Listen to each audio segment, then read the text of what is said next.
Good morning. Welcome to Glazing with Amaco. I'm Kara. Um, Today I'm going to talk about Blue Rutile. Blue Rutile is one of the original Potter's Choice glazes that came out many years ago and has become one of our most popular glazes.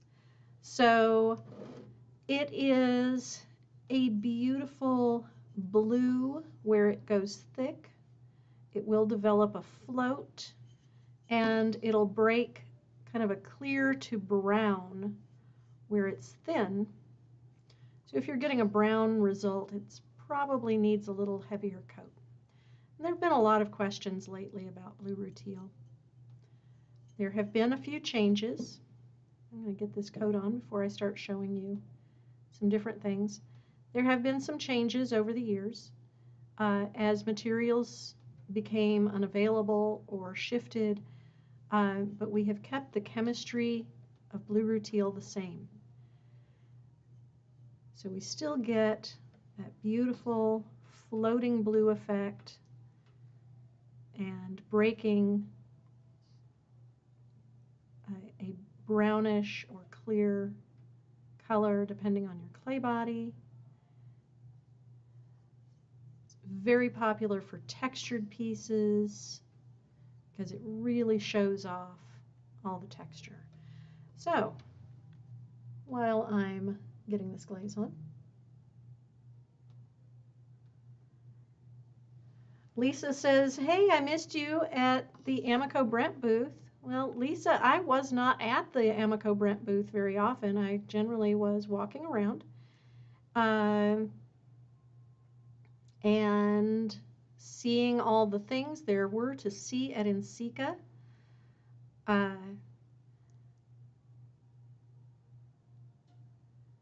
But I generally am not to be found at the Amaco booth. I was there briefly a couple of times, and that was it. So this piece has a lot of texture. So it's going to be hard to get it into all the crevices, and I'm getting glaze on myself. But you can see, for those of you who may not be familiar with how I glaze, that I do apply the glaze very, very generously. And at this point, my primary concern is making sure I get it into all the crevices. Better late than never. Janet, is that better late getting started than never? I just got started. So some of the changes that have occurred have changed a little bit of the character of the glaze, but recently two things have happened in the past year that people have been primarily concerned about. One of them is that recently we had to change to a different source for the iron in Blue Rutile. And although the glaze fires the same, it does not look the same in the jar. So I'm going to switch over to an overhead for a moment.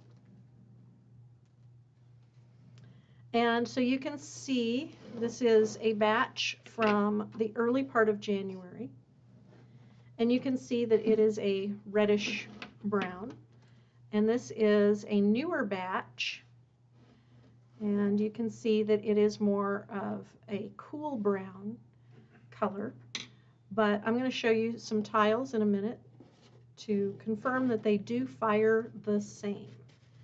So, but I wanted to get glaze on this first so it'll dry and I can move on to the next part of this demo. So, does anybody have any questions for me regarding Blue Rutile? Oh, that Janet, you were saying you had just tuned in. Well, you didn't. I don't think you missed anything. Just talking about Blue Rutile.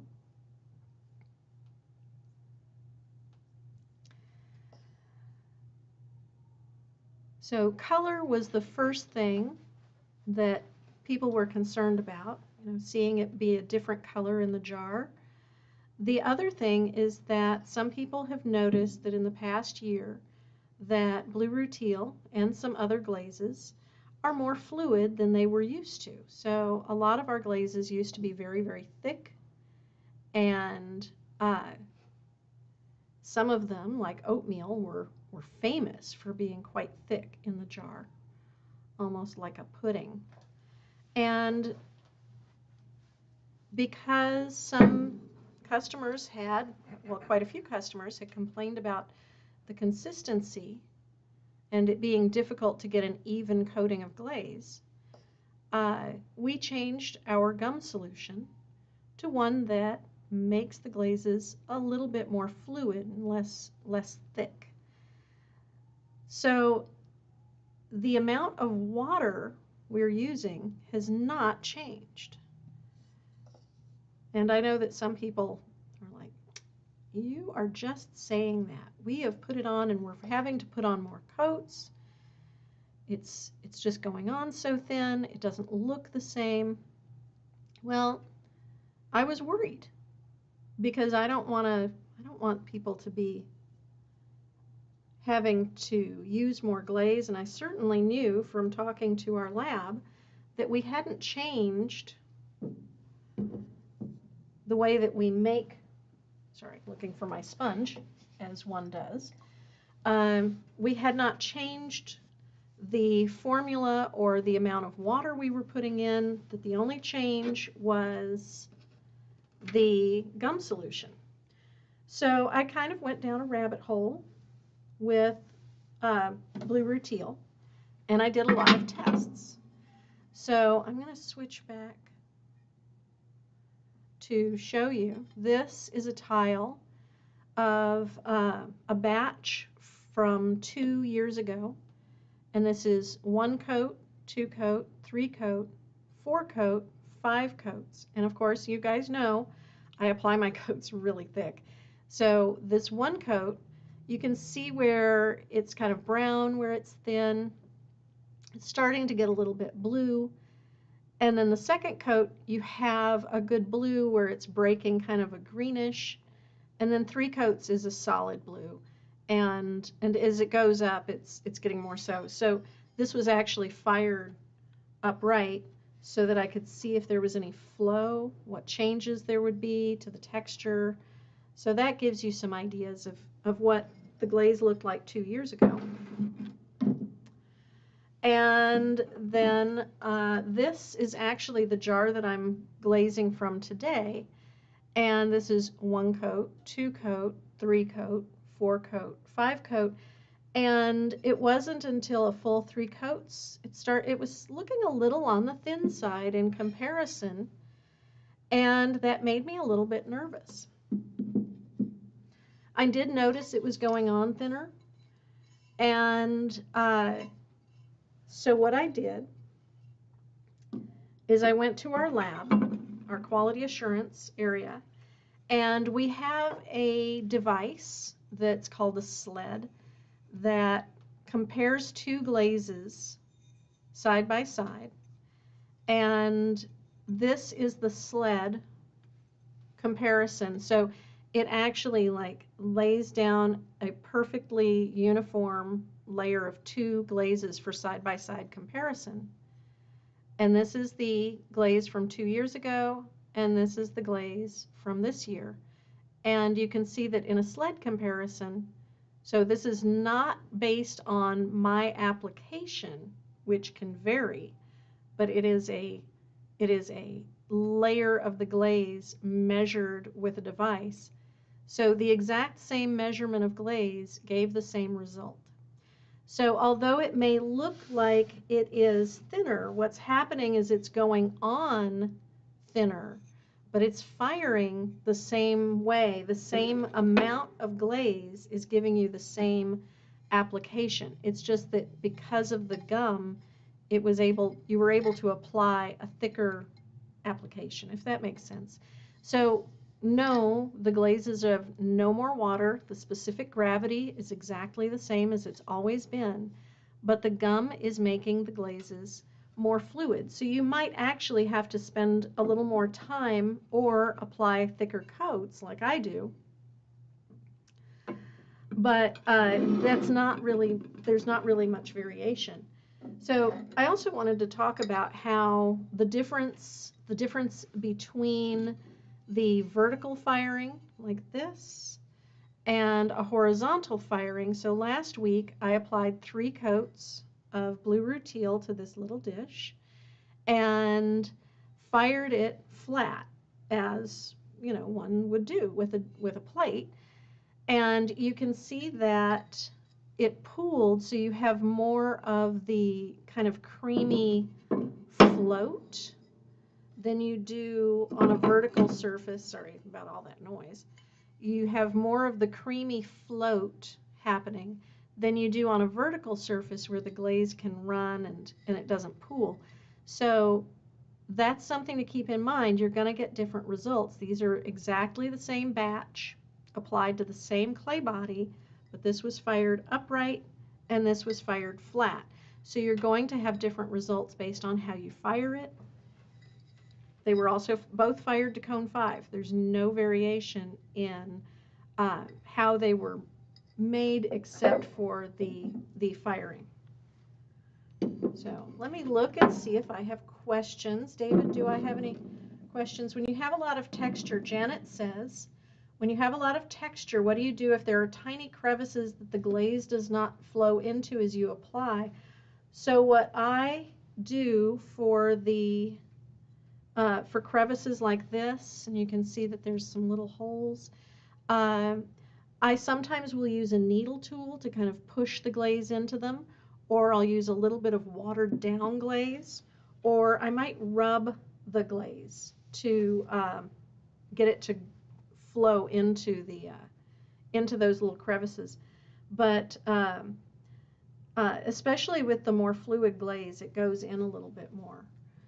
Liz says the sled doesn't look the same to me.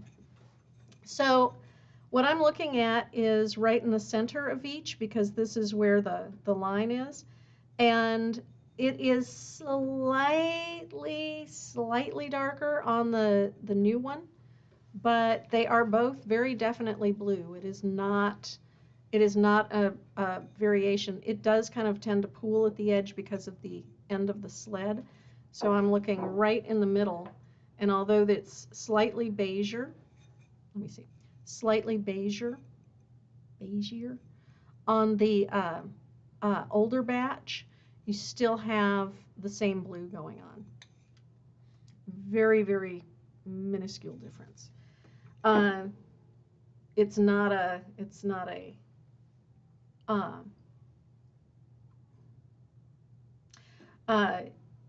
a huge difference of like brown.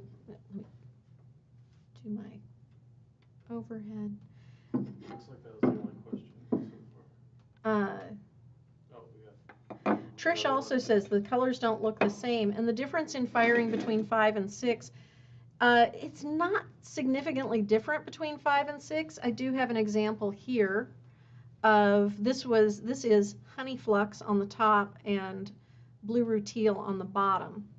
And it's not a big difference between 5 and 6, just in the sense that I don't want anyone to think that, firing differently. It will run more at 6. So this was fired at cone 6, and it does have a little bit more run, and I think you'll get a little bit more of the rutile showing up. It's not a difference. So when I'm looking at the sled,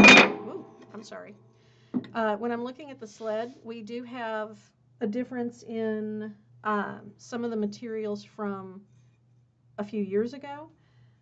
So like here's another test that was done. When was this?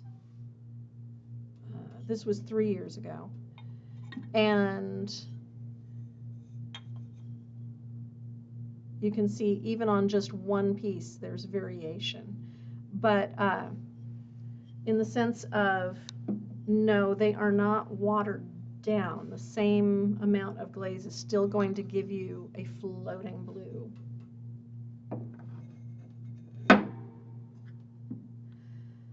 what was I going to check? Oh, I wanted to show you guys. So another thing that I have heard recently is that the glaze is breaking like green or clear on the edges. So like on this tile, you can see how at 3 coats where it breaks, it's not brown. It's kind of a beige green light color as opposed to what you see on the label. And I would like to point out, sorry, you're getting a lot of reflection there. I would like to point out that the label tile is not on white clay. So I've dug out our label tile to compare, and you can see that it breaks brown because it's on a buff clay. So this label tile is exactly how the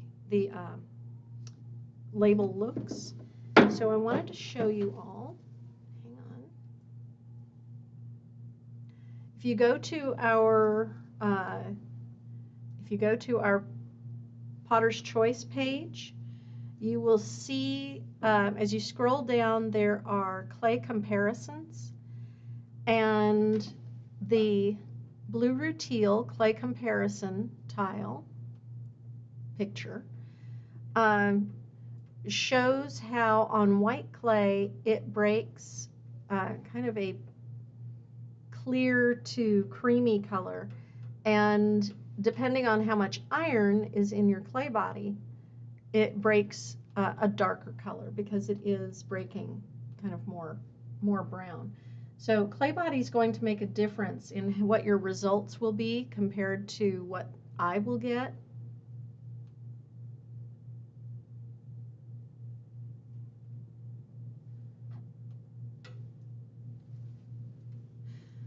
So going back to this, so like I was saying about using a needle tool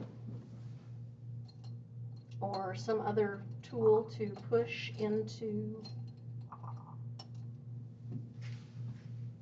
so like, that's actually a pencil.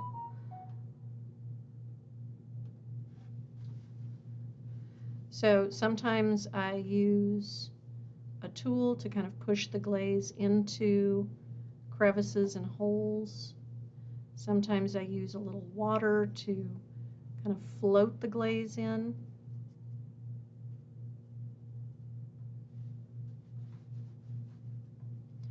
If your texture is really, really small, it can be hard to get the glaze in there, but you can.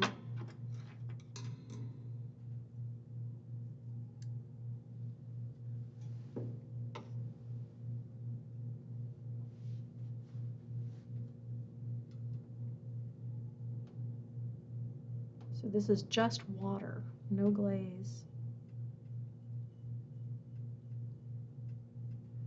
And the water helps the glaze to kind of flow into those textures. Sorry. When you're finishing up with that, somebody is wanting to see the label tile again. Okay. STH.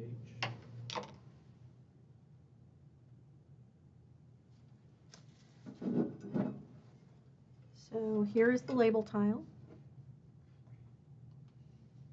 and the label. So you can see that they match.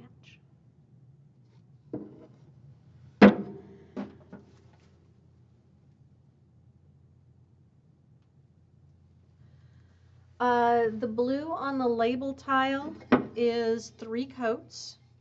You may need to do some testing to see if you can, if your coats are the same. But it was 3 coats on a buff clay body, not a white clay body, but a buff clay body.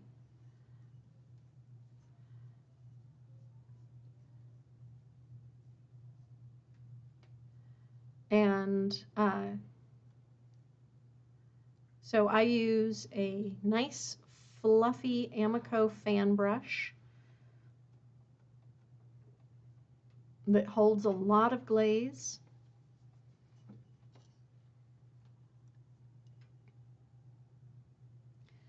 And I do want to warn, so the texture, this has very, very deep carving in it, and the texture is all vertical.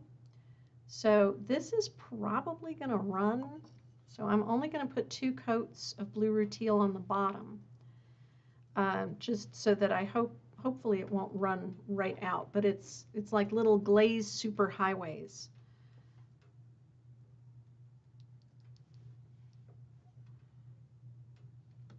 So be careful if you're doing a lot of vertical texture. That glaze, once it starts moving down those vertical textures, it will just keep going.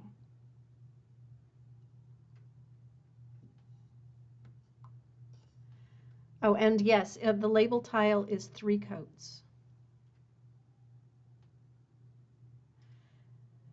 If Blue Rutile is too thick, it can pinhole or even blister. So do be careful. And by too thick, I do mean like 5 coats of my application.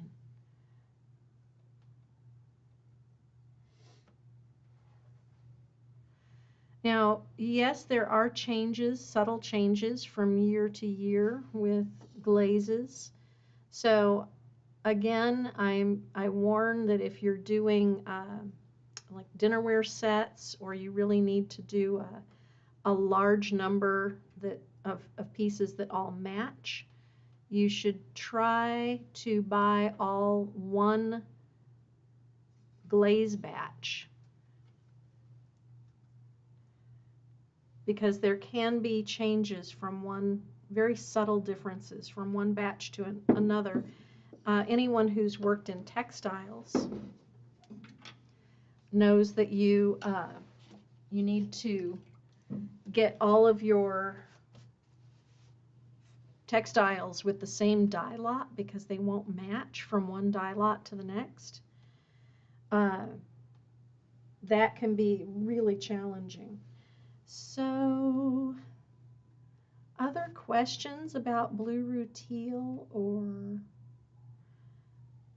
Joshua says, I use a different brush, but I have always needed 5 coats to get that nice saturated blue. Everyone applies a little bit differently. Everyone applies their glaze a little bit differently. And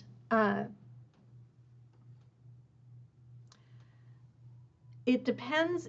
It might not be the fan brush. Some synthetic fan brushes don't hold glaze very well.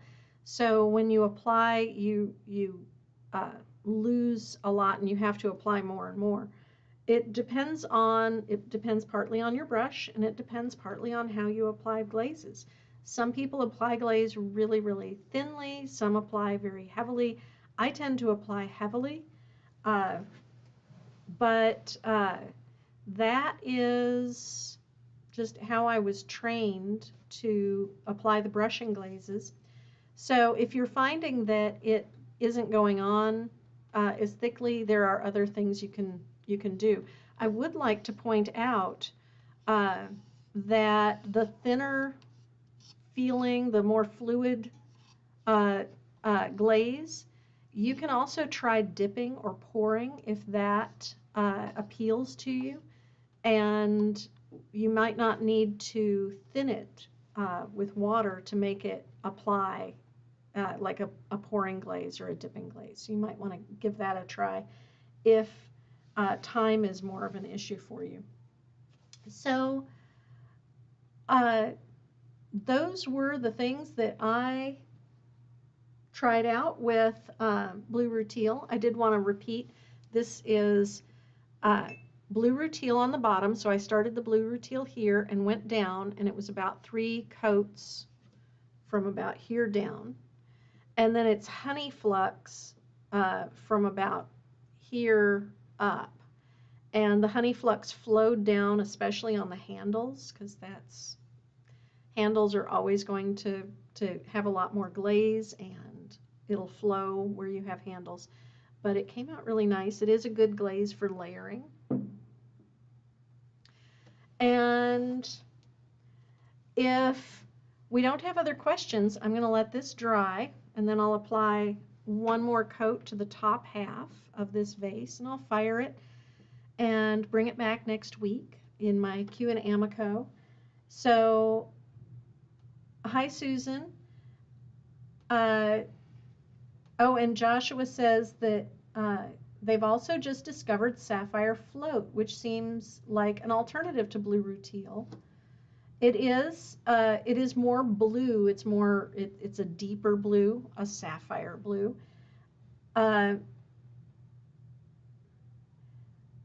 They are not the same chemically, but they're in the same. I don't think that they're the same formulation with just different colorants, if that's what you're asking, Joshua. But they do behave very similarly. So Sapphire Float is very similar to Blue Rutile, but it tends to break darker, and it is a brighter and more vibrant blue, a darker blue than Blue Rutile, which is a light blue.